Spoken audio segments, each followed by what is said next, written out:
Thank you, Sarah. And I was going to kind of say the same thing. You were politically incorrect, talking about Terrell Davis instead of Randy Gradishar. So I want to thank you and take a quick poll here. How many Bronco fans here?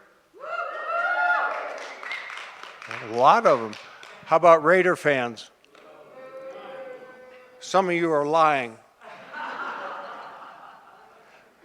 Well, again, thanks for the opportunity to be here, to be part of your program, and certainly appreciate that. I'm going to be sharing just some background history of myself and being able to express, being part of that team, being part of the Colorado team.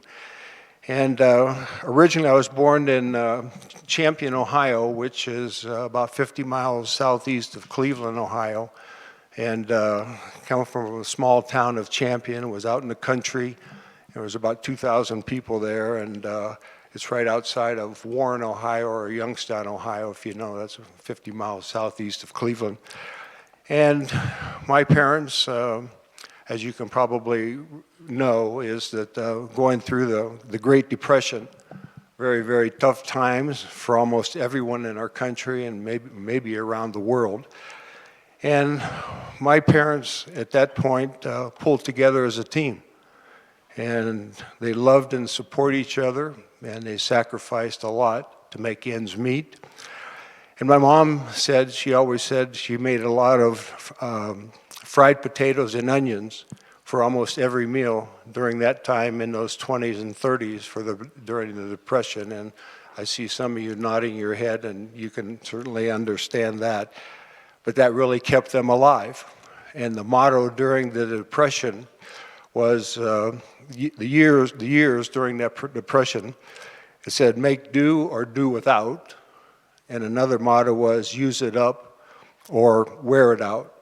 So they certainly had done that, and maybe we're kind of in the same situation, similar situation here, seeing that in COVID-19 kind of thing. So, but that kept everybody going, and my parents did both, and they were together. They made it through those tough years, and the concept of teamwork for me, for my thoughts and my experiences, starts at home.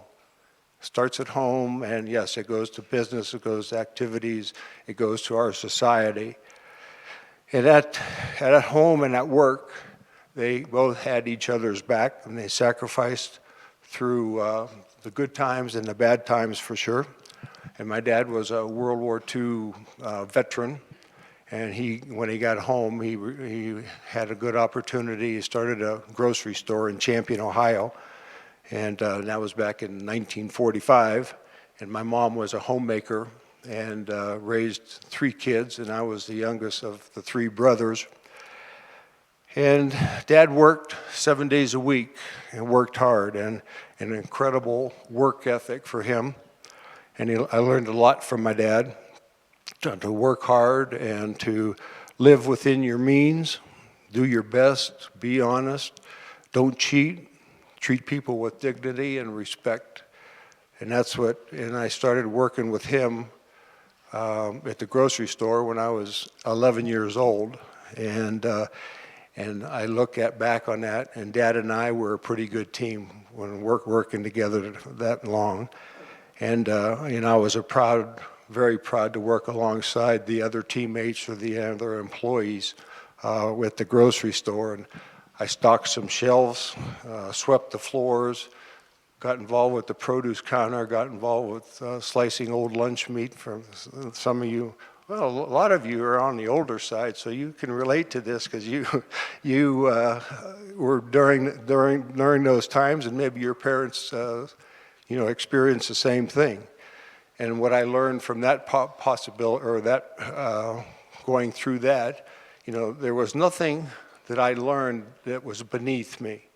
If I was asked to do it, there was probably a couple times where I said no, but for the most part, learning how to do that and respect people. And most importantly, I saw how my dad treated his customers.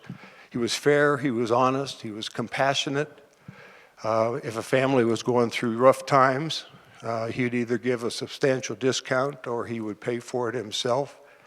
And I'll never forget that, helping others during the rough times, that's the kind of mindset that my dad instilled in me long ago. And we were a great team. And then I lost him a number of years ago, way too soon. He passed away at the age of 60 for a heart disease. But to know me really is to know my dad, and I'm very, very proud of that. And now going into high school at Champion High School, played football and basketball. We didn't have football even until I was in 9th grade, and I always thought I was better in basketball than I was football. And so we were out in the country and had that opportunity. And I look back and I figured out that was 53 years ago. Is that number okay? And so thanks go to my high school basketball coach and football coach, because they mentored me. And they were the best mentors at that point. I didn't know what that was or what they were doing, but you look back on it, and they were mentoring, and that's the best opportunity that I could have ever had. A lot of respect for my coaches. I learned integrity, I learned hard work, discipline, self-sacrifice, teamwork, commitment, dedication, be the best you can be. And some of us might think those are just words, but for me, I call them values. And those are values of being committed, being dedicated, being compassionate, and learning those along in life as we continue to grow. And then in my high school senior year, some college scouts came around, and they asked me, we want you, Randy, we want you to come to our university. And for me, in Champion, Ohio, was a pretty sheltered, small community, and I didn't really know what that was all about. And again, I thought I was better in basketball than football, so all of a sudden they're trying to recruit me to come to their school. And then a few months after that, I was working a half a day at school, or a half a day at my dad's grocery store, because we were out of school. And the principal called and said, Randy, can you come up here? Coach Woody Hayes wants to talk to you. And I can be honest, I didn't know who Woody Hayes was. I mean, and that's that, I guess that's the era. Well, parents didn't know, Randy didn't know, and that whole idea of, even thinking about going to college. So that was a pretty thing. And so he called. I said, I'll be right there. So I went up to the principal's office. We sat there and talked for about an hour and a half. And last question, he said, Randy, what's your dad do? I said, he owns a grocery store. We said, let's go see him. I said, okay. So we get in the car and we go down 2 miles back to my dad's grocery store. We walk in there, and my dad's back at the meat counter slicing lunch meat for a customer. And eventually he and Woody started talking. They talked for about an hour and 15 minutes. And then Woody left. And I'm thinking, the guy never even mentioned my name. And the whole time when he got there and talked to my dad, they talked for about over an hour and 15 minutes. It was about World War II. My dad was a veteran, he was a veteran. So that conversation, he left, I said, geez, I mean, then you find out that's his way of recruiting the parents, and by him just already showing up. So I chose Ohio State on an athletic scholarship, and it was really a major blessing, for my parents, because they wanted to help, but during those times, it's not like they were flowing in money. And so getting that scholarship to go there, and some of you on the older side like me, you know that Coach Woody Hayes' name. He spent 28 years at Ohio State, and he had a motto. He said, "Pay forward." And every freshman, so for 28 years, he would meet the freshmen. He met me individually. He'd ask you to come over here and I want to talk to you. And he said, "Randy, you got to start paying forward." I said, "Okay, how do you do that?" He says, "I'm going to show you what that means."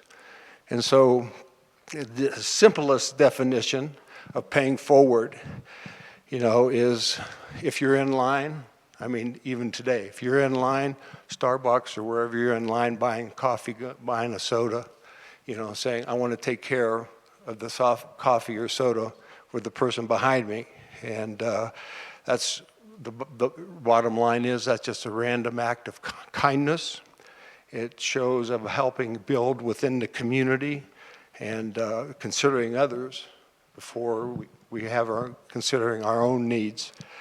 So the way Woody showed us how to pay forward, every spring semester, we'd go to the facility and get on the team bus. And Woody did this for 28 years with his players. And we got on the bus and we visited assisted living homes, youth facilities, youth organizations, hospitals, other nonprofit organizations, and for the purpose of just making somebody's day a little bit brighter, showing them some kindness, take a picture, sign an autograph. In that scenario, it's still building community and building camaraderie even amongst us teammates. And so learning to see how that is. So Woody taught us a very invaluable lesson, and life's about really self-sacrifice and serving others to be the best they can be. So my senior year at Ohio State, there were some pro scouts came along, and they were watching practice, and they talked to me afterwards, said, "Randy, you're pretty good. You could get drafted in the NFL." I said, "That'd be cool." And back then, I mean, you got to go back 30-some years now. There was no ESPN. There was no computers. There was no cell phones, none of that. So then I asked the scouts, he said, "Well, how do you know you get drafted?"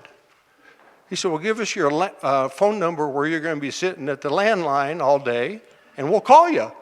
I said, "Okay." So that's how that was. And so I got drafted back in 1974 with the Denver Broncos and going to Colorado and Broncos. And again, I wasn't really watching NFL football, I think I saw one night game on a Monday night with Howard Cosell. Just watching it when I was still in school. And so I got drafted. John Ross had drafted me, called, said, "Thanks, I'm going to Colorado." I told my parents, I called them right after. I said, "I'm going to Denver, Colorado, Denver Broncos. It's going to be a fun time." And at the end of the conversation, I'm 22 years old. Think back when you're 22 years old. And the last comment of the conversation was, my dad said, "Randy, I was born in Pueblo." I had no clue where my dad, hey, Pueblo. There's a few people here from Pueblo. So, I mean, to find that out when you're 22 years old, Dad's born in Pueblo, it's kind of a rare scenario for sure. Then I find out my grandfather worked at CF&I steel mill. And then when they were little kids, Grandpa and Grandma moved to Northeast Ohio, Warren, Ohio. That was steel mills. Youngstown was a steel mill town, not today, but they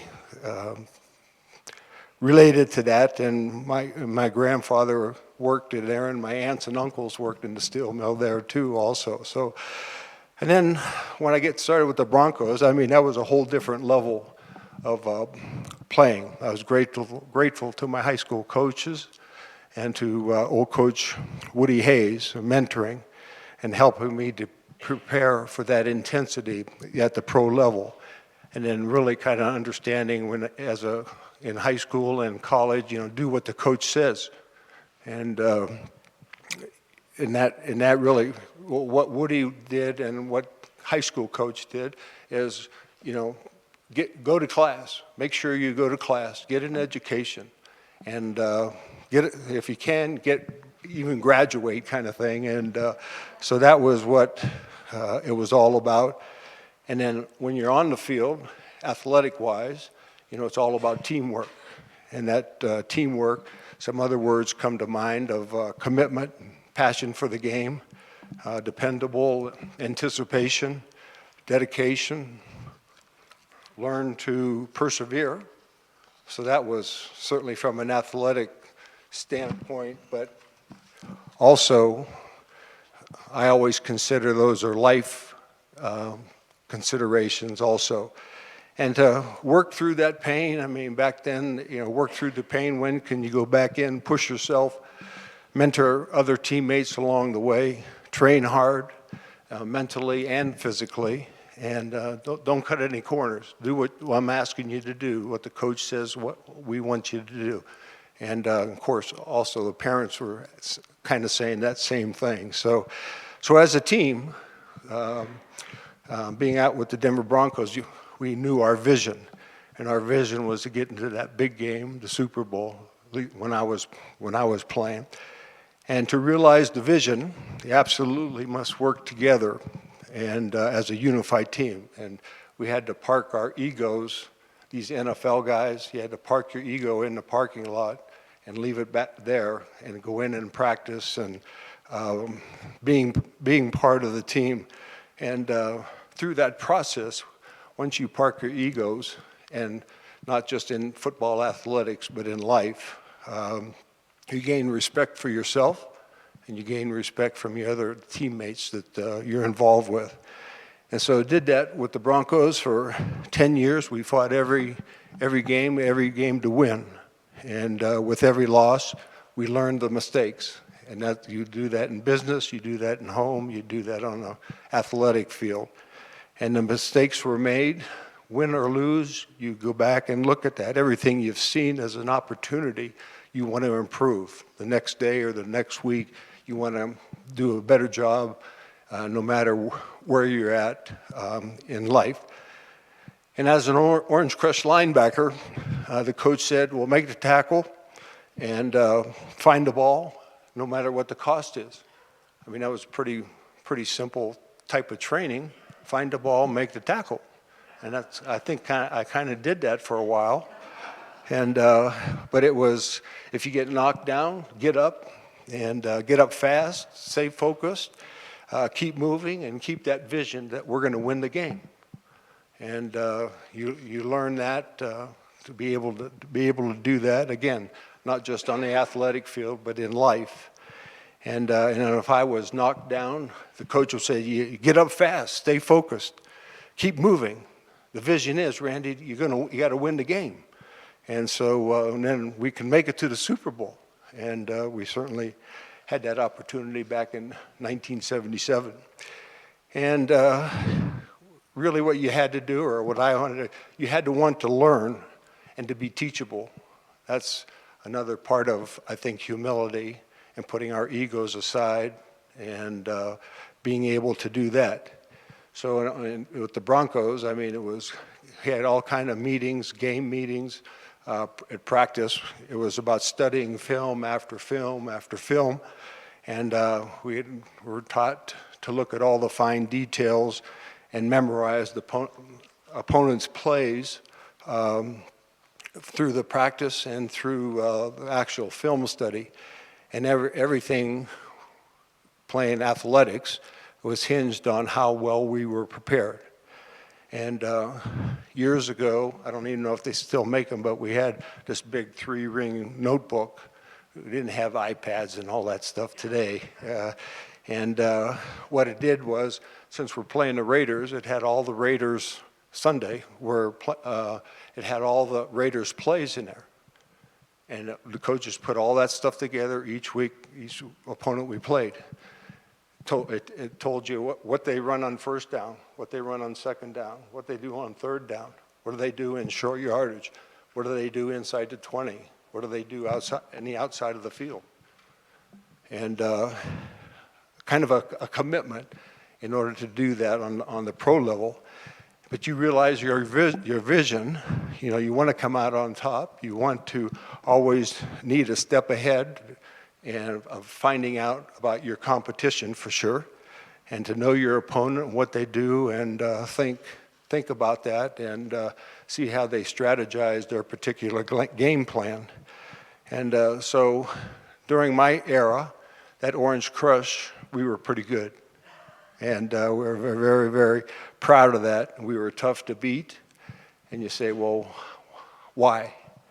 And it was just about having great leadership, great coaches, great teamwork, excellent preparation each week, getting ready for the game, a lot of hard work, hard sweat, and mental toughness to develop that winning team, develop that being a leader, to develop to being on the first team playing with the Broncos.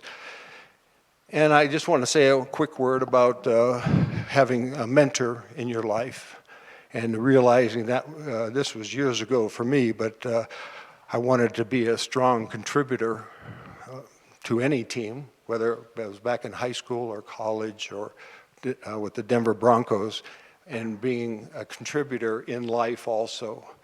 And indeed, I had a mentor, and I met with him one-on-one. His name was Dale Morris, and it was a guy, we met on a regular basis. He was really a great guy, and he was a humble guy. He was full of wisdom, and we spent most of our time talking about character development. And he was mentoring me for that, and finding out that over the years and where I'm at today, how invaluable that is. And I would encourage you, if you have a mentor, that's great. If you don't have a mentor, please either think about it, pray about it, whatever you need to do, and have somebody come alongside of you. And I use the words, keep yourself accountable to somebody, or maybe there'll be two of you. So was very, very important for me, meeting with Dale.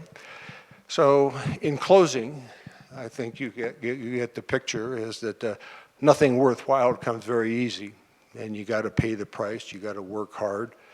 You got to want to accomplish your job, and in simple terms, you want to be a learner, not a leaner, a learner. And drop your humility aside, or have a spirit of humility. Don't let your egos get in the way. And to be that kind of a learner means a lot. And other people will see that, whether it's at home, whether it's at work, whether it's socially, whether it's at church, or wherever you're at, people will see that. And just remember what I said earlier. When you're in line at Starbucks or wherever you're in line at, tell the clerk, say, I want to pay for that soda, that coffee behind me with that person back there. Because again, we'll never know the impact that you might have in someone's life, no matter who we are, showing that act of kindness and paying forward. So that's all I have to say. And I want to thank you for having me. Having a great weekend. I think most of you know are the Raiders. I'm still a Raider hater. And I go back quite a few years. The John Madden, some of you will know these names, John Madden, Ken Stabler, Cliff Branch, Dave Casper, Gene Upshaw, Art Shell. That was a great rivalry for us, and I really enjoyed that. And as you know, we beat those guys in 1977 at Old Mile High Stadium. So